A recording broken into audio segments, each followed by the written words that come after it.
video topic requests, or if you just want to let me know you rock with me, send a donation to the Cash App or one of these other places, you feel me? Much appreciated. And follow me on social media. What's up, y'all?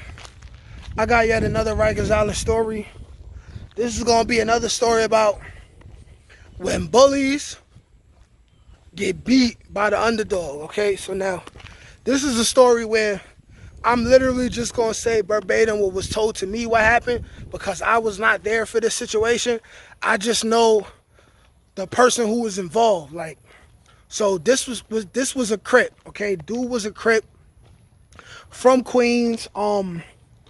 Had a lot of respect, earned his respect, especially in Rikers Island adolescents, you know, because everyone knows, you know, it's harder to live for Crips, you know what I'm saying? Like, if a Crip make it to a high status in Rikers Island adolescence, he earned that. He earned that through a lot of pain, you know what I'm saying? Through a lot of violence, a lot of getting jumped and holding it down, you know what I'm saying? But this particular situation, I'm gonna say this was told to me by my friend. I'm gonna use a made-up name. I'm gonna say his name is Dave, okay? So Dave was my man. We were in the same crib. We was in 3 Upper together, okay? So me and Dave, you know, as an excuse to get out the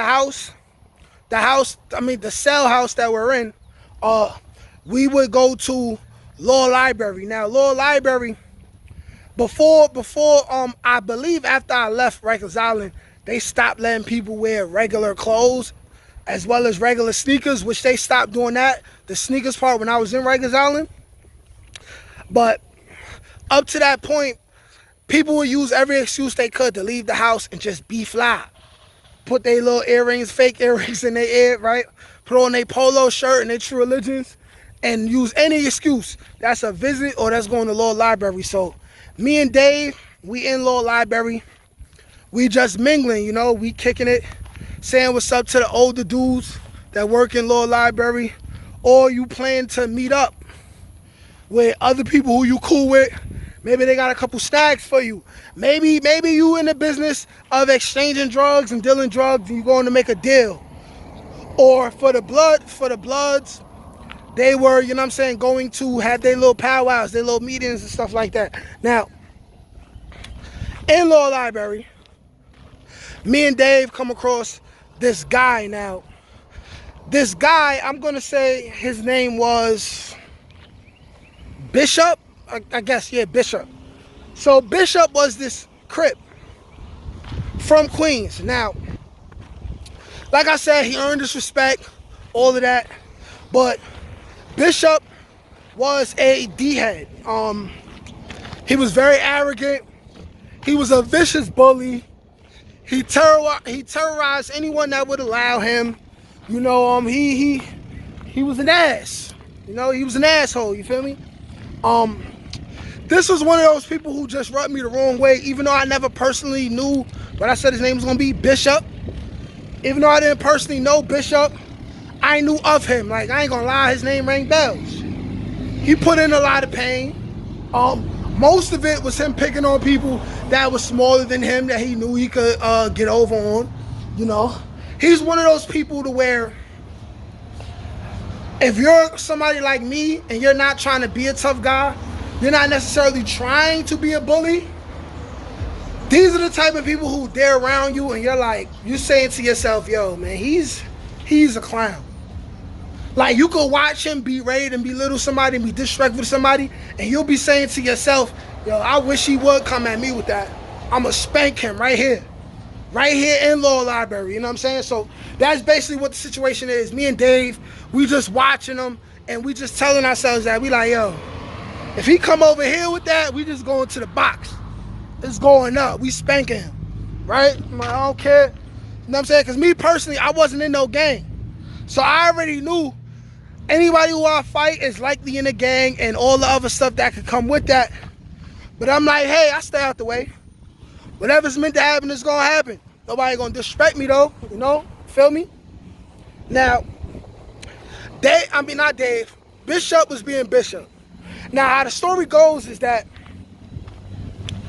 Dave, who was my boy from 3 Upper, he gets moved to the same house as Bishop. Now, Dave was not soft. Dave was official. Now, Dave moves to this house, to this new house where Bishop is already on the team. He's already a high-ranking game member. He's on the team and everything. Dave moves from 3-upper to this house. Now, all of this that I'm talking about is within months of us going to law library, seeing Bishop there, being who he was, and us thinking about that. So really, nobody really like thinking about Bishop. But it was just ironic that Dave ends up getting moved to the same house as him, and he gets a high-ranking position as well, like he already had in 3-upper, which is a team spot. But like I said, Dave is a wholesome dude. He a good dude. He's not all the way with the oppression of our own people and stuff like that anyway, because he was a Muslim. He was a Muslim, you know what I'm saying? Like, he came into jail a Muslim, you know what I'm saying? Like, he was raised like that. Like, his father was Aki, you know what I'm saying? So, but, you know, he is who he is. You know, yes, he was in the gang, all that. But we were keeping in contact with each other. And I just remember we would send kites back, and we be talking about what's going on in all these different houses and stuff like that. And he would just talk about how Bishop was in the house with him. You know what I'm saying? And like I said, we talk about that within the kites, or we run into each other at law library, stuff like that. And he'd be like, yo, this nigga's annoying. He is annoying. He know the right people to pick on.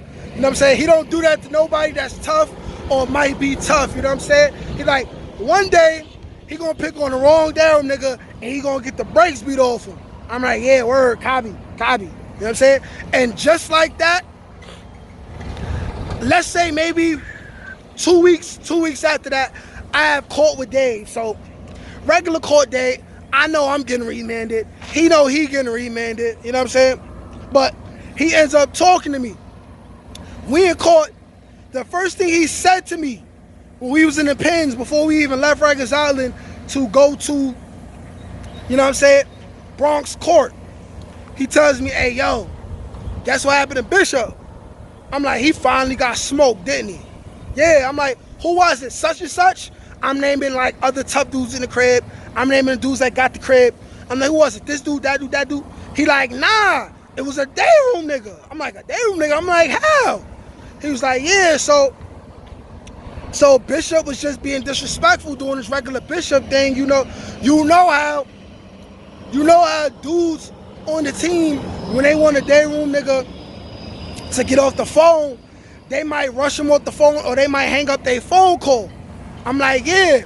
He like, yo, so, well, first, before I even get into what happened, I gotta explain what it is. Like, put into your mind the type of phones that I'm talking about. These is like the old school phones. These is the late 80s, early 90s type of telephones we got in Rikers Island, or we had in Rikers Island. The old ones with the long curly cord, and you hold it like this, right?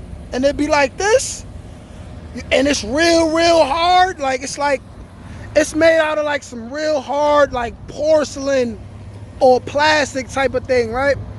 Imagine how hard and heavy that is. Now keep that in mind for the rest of the story.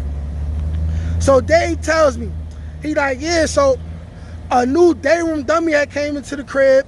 He wasn't asking for no trouble. He came in, he was sitting down, all that, minding his business, you know, minding his business. He asked permission to use the phone and call his mom. Now, his mom, you know, she had like kidney issues, stuff like that, you know. And he like, while he on the phone with his mom, Bishop start coming around, acting like a ding-a-ling. He like, yo, hey, day room dummy, get off the phone. You got 5 minutes. This, that, and the third. But the dude was using a collect call. Collect calls is 15 minutes. So the new dude, he only been on the phone about 5 minutes, and he trying to check on his mom, you feel me? So in the process of that, while he on the phone talking to his mom, as Dave told me, Bishop comes and he hangs up the phone. He presses like that button. Y'all know that button that automatically hangs up the phone call, right? He's slipping though. He presses the button, ends a dude phone call, And Dave tells me that he just seen a whole like devil type energy come out of the new dude, and the new dude took the phone and he said, yo, that was my mom's, yo, you crazy? And then bashed him mad hard with the phone in his nose one time. Bing! Cracked it. Blood started falling immediately. Puddle of blood immediately. And then the dude just started bashing him over the top of his head with the phone. Bing, bing, bing. Started breaking him up. Of course, you know, dudes from the team, people jumped in. They spanked the new dude, but the damage was already done. You know what I'm saying? And what the word was that they came, they sent the new dude to the box. They got Bishop, took him to the infirmary. They basically said that he broke his nose with the phone. So the bully got his nose broke with the phone by hanging up another man's phone call who was checking on his sick mother. And because he was being a dingaling, and because he was trying to be a bully and push someone around, he got his nose broke with the phone. And that's what Dave was telling me. He like, yo, man, they took him to the infirmary and then took him to the hospital last night. Last night, it got bad. He got embarrassed. You know what I'm saying? And just like that, the day room dummy that did that, his name started going up. He ran into some beef after that, but I would say overall, this same dude you talking about who did that to Bishop, he basically became a real nigga after that. Because when the situation happened, he was only on Rikers Island for probably like a week and a half. But after he turned up like that, he said, you know what, I might as well be a savage. And he was a savage for the rest of his time there. This is a lesson for all you dudes that want to be bullies, you know what I'm saying? You never want to upset the wrong person. You don't know what type of day that person is having. You know, someone could kill you for playing around like that, you know? I feel like, you know, Bishop was a clown. He got what he deserved. But y'all tell me what y'all think. Like, share, comment, subscribe, peace.